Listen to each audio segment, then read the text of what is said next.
In 1983, a team of deeply pious scientists conducted a radical experiment in an undisclosed facility. The scientists had theorized that a human without access to any senses or ways to perceive stimuli would be able to perceive the presence of God. They believed that the five senses clouded our awareness of eternity, and without them, a human could actually establish contact with God by thought. An elderly man who claimed to have nothing left to live for was the only test subject to volunteer. To purge him of all his senses, the scientists performed a complex operation in which every sensory nerve connection to the brain was surgically severed.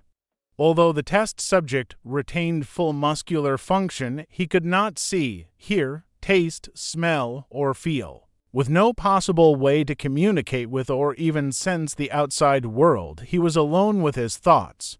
Scientists monitored him as he spoke aloud about his state of mind in jumbled, slurred sentences that he couldn't even hear. After 4 days, the man claimed to be hearing hushed, unintelligible voices in his head.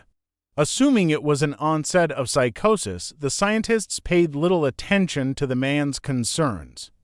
2 days later, the man cried that he could hear his dead wife speaking with him, and even more, he could communicate back. The scientists were intrigued, but were not convinced until the subject started naming dead relatives of the scientists.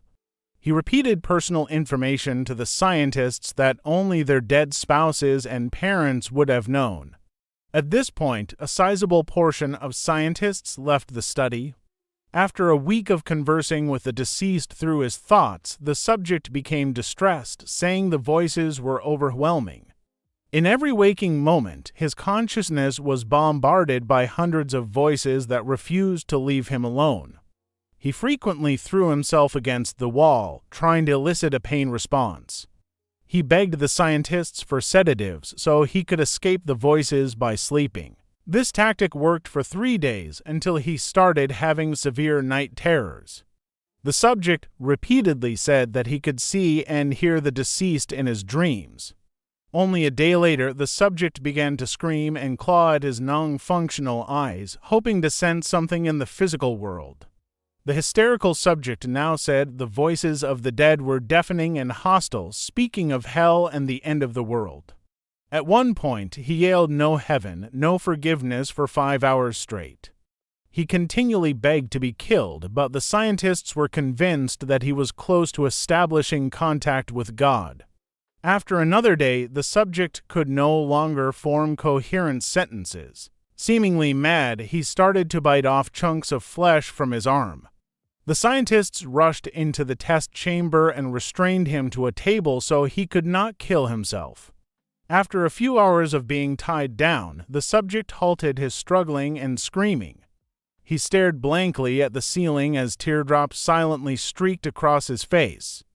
For 2 weeks, the subject had to be manually rehydrated due to the constant crying.